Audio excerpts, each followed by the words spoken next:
Stages है इसके, खलवी दौर के स्टेजेस कौन कौन से हैं क्या देखेंगे हम।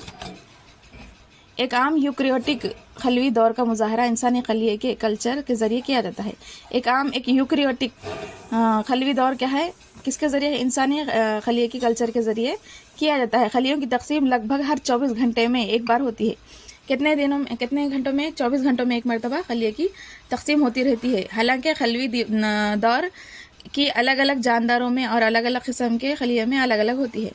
क्या है, खलवी दौर अलग अलग जानदारों में, जानवरों में अलग, इंसानों में अलग, अलग अलग जानदारों में क्या है, अलग अलग किस्म की होती है और खलिए में अलग अलग होती है।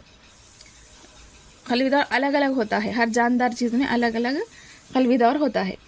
ईस्ट में खलवी दौर का वक्फा तकरीबन 90 मिनट का होता है। ईस्ट में जो है खलवी दौर का वक्फा कितना होता है? 90 मिनट।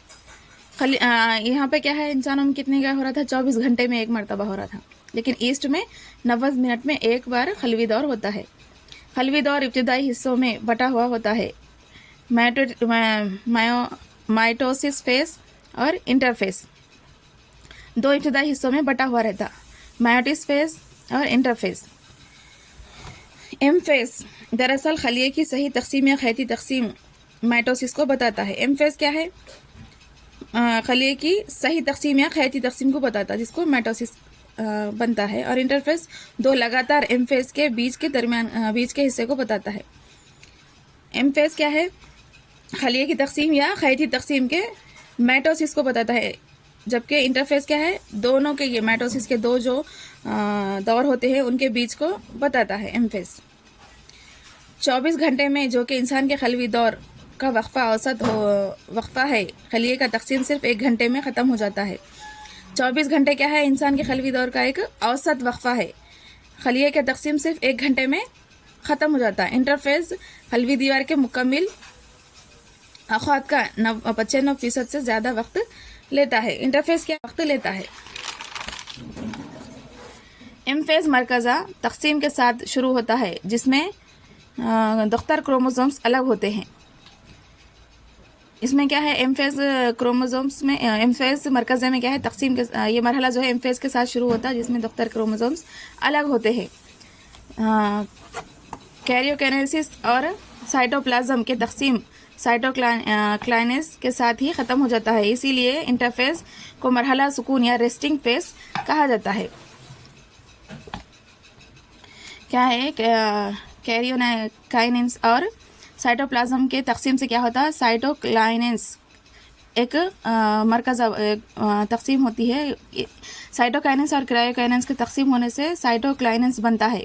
इसी पर ही क्या है, ये दौर ख़त्म हो जाता है। इसीलिए इंटरफेस को मरहला सुकून या रेस्टिंग फेस कहा जाता है।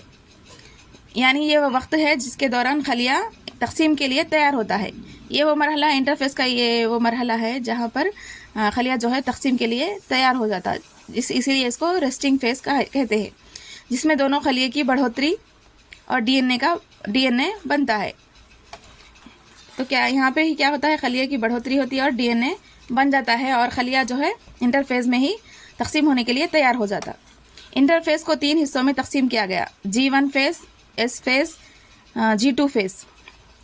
G1 फेस, S फेस और G2 फेस में इंटरफेस को तकसीम किया गया है, इन 3 हिस्सों में। G1 फेस माइटोसिस और डीएनए के बनने के दरमियान को कहते हैं। G1 फेस किसे कहते हैं? माइटोसिस और डीएनए के बनने के दरमियान जो वक्त होता है, इसको G1 फेस कहते हैं।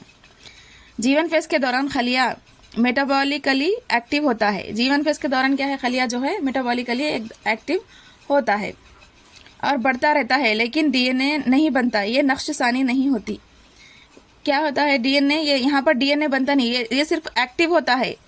G1 फेस में खलिया जो है एक्टिव होता है, लेकिन यहाँ पे ना तो डीएनए बनता है और ना ही कोई तब्दीली वाक़ई होती है। इस फेस देखेंगे हम, एस फेस सिंथेसिस फेस के दौरान डीएनए की नक्शसानी होती है। एस फेस में क्या होता है, डीएनए यहाँ पर बन जाता है। यहाँ पर G1 फेस में क्या है, यहाँ पर डीएनए नहीं बन रहा था, सिर्फ मेटाबॉलिकली खलिया एक्टिव था।